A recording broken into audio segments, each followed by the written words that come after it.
Assalamualaikum warahmatullahi wabarakatuh. Allah berfirman, Innallaha ma'asyabirin. Sesungguhnya Allah bersama orang-orang yang sabar. Makanya sangat beruntung menjadi orang yang sabar, karena kesabaran segala ujian akan mudah dilalui. Sengsara membawa nikmat, berakit-rakit ke hulu, berenang-renang ke tepian. Itu semua akibat dari si sabar. Saya nih orangnya sabar. Sabar kalau sudah mendekati tanggal tua. Karena tanggal muda sudah disambut istri muda. Bicara soal sabar itu pernah saya buktikan. Ngantri di pom bensin, karena saya sabar, saya ikut antri. Pas giliran bensin, saya isi bensin, ternyata uang saya ketinggalan di rumah. Untungnya, bensin di SPBU ternyata habis. Coba kalau supaya sudah diisi, kan alamat KTP dan handphone jadi jaminan di pom bensin. Itu hikmah dari kesabaran. Buah dari kesabaran adalah manis. Itu pernah saya buktikan. Waktu saya ke supermarket, saya coba cari buah yang manis. Yang ternyata yang manis SPG-nya. Karena saya sabar. Beruntung jadi orang yang sabar. Ilmu sabar adalah ilmu yang wajib dimiliki setiap manusia.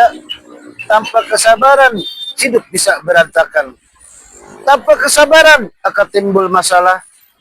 Saya sedang mengendarai motor, ada lampu merah. Kalau saya nggak sabar, saya terobos itu lampu merah, apa nggak terjadi kecelakaan? Itulah, kalau orang nggak sabar itu selalu menimbulkan masalah. Di jalan raya kadang nggak sabar, senggol dikit, berantem, ribut, adu jotos.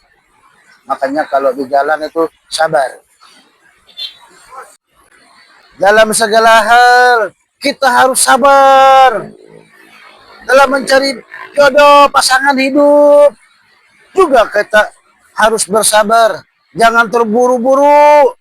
Karena kalau terburu-buru akan berujung kecewa. Ketika video call, wajahnya cantik, ganteng, mirip artis Korea. Pas ketemu yang datang gorila.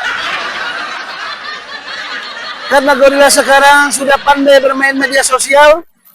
Iya, sebenarnya serius. Seperti kamu. Dengan kesabaran yang pahit bisa jadi manis. Karena ditambah gula. Kesusahan bisa jadi kemudahan. Kegelisahan bisa jadi ketenangan. Suami harus sabar terhadap istri. Apalagi kalau istri sedang kedatangan bulan. Begitu juga istri harus sabar terhadap suami. Apalagi ketika suami nggak punya duit. Karena duit tidak dibawa mati, tapi nggak punya duit, rasanya mau mati. Tetaplah bersabar, walaupun berat untuk dijalankan. Karena cuma manusia si sabar yang mampu menghadapi ujian hidup. Assalamualaikum warahmatullahi wabarakatuh. Allah berfirman, wa istana rabbukum la in sakartum la azidanakum la in kafartum inna azabi lasyadid. Barang siapa yang bersyukur kepada nikmatku, maka akan kutambah nikmatnya.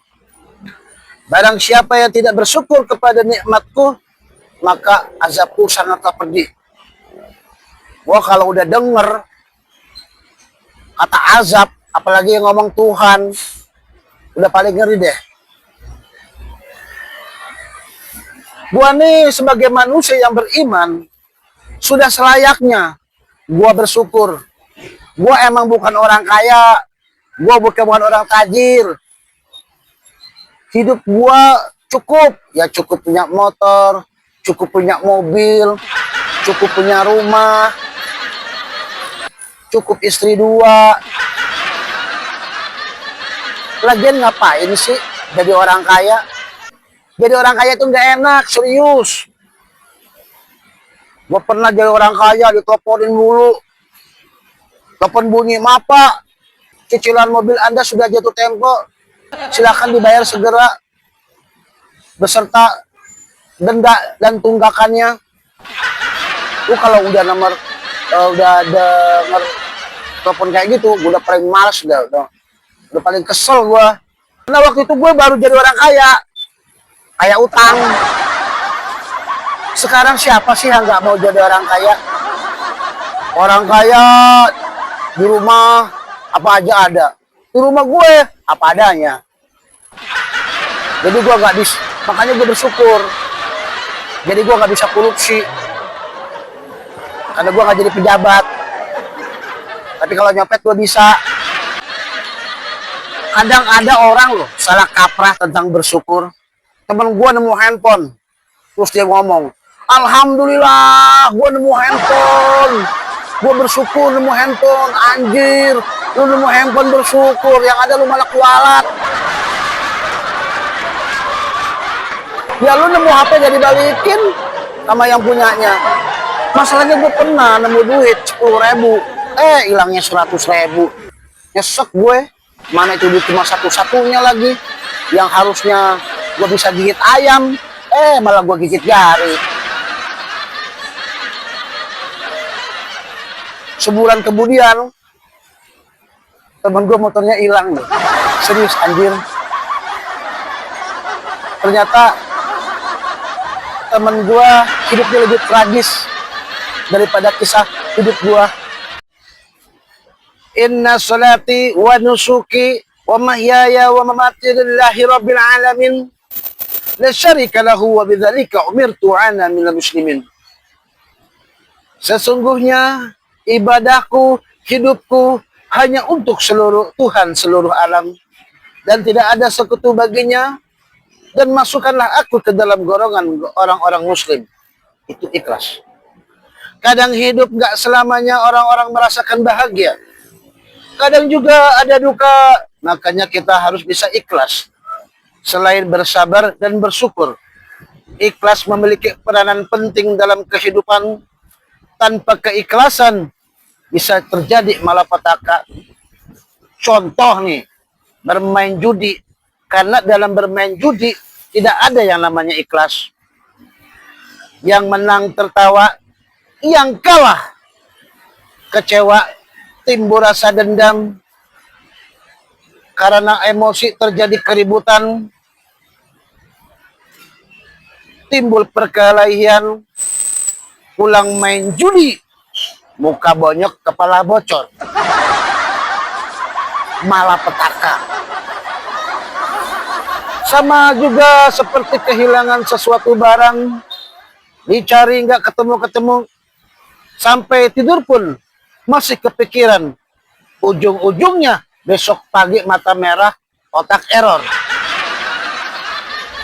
Kita nih kalau pengen buang hajat ke WC, kotoran kita jatuh, udah pasti dah ikhlas, bahkan ikhlas banget. Karena kalau nggak ikhlas, masalahnya bisa berabe. Contoh, seandainya kita nggak bisa ikhlas, terus kita simpan di lemari, saya yakin orang CRT pasti pada ribut. Bau apaan nih? Kok baunya bentak bener? Itu akibat nggak ikhlas.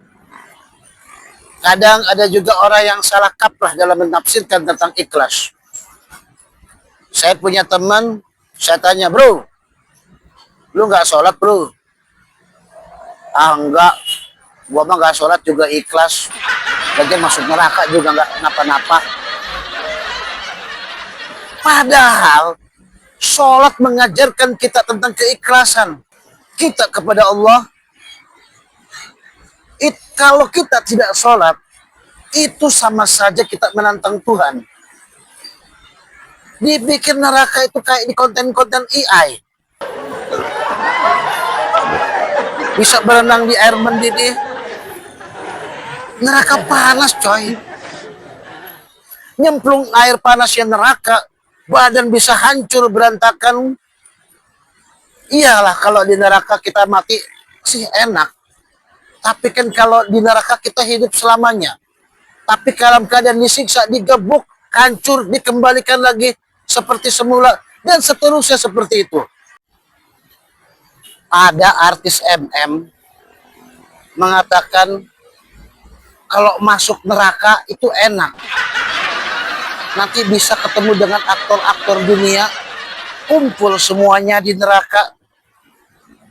Iyalah kalau kumpulnya makan bakso atau mie ayam, bisa bahagia. Kalau ketemu kumpul di neraka, lalu disiksa oleh malaikat Zabaniyah, hancur berantakan, lalu dikembalikan lagi seperti semula, boro-boro bisa ketawa. Nahan sakitnya, mau nangis darah pun tidak ada yang pernah peduli. Semoga kita dijauhkan dari segala siksa api neraka. Ini saja yang dapat saya sampaikan. Semoga bermanfaat. Wabillahi wal taufiq wal hidayah. Wassalamualaikum warahmatullahi wabarakatuh.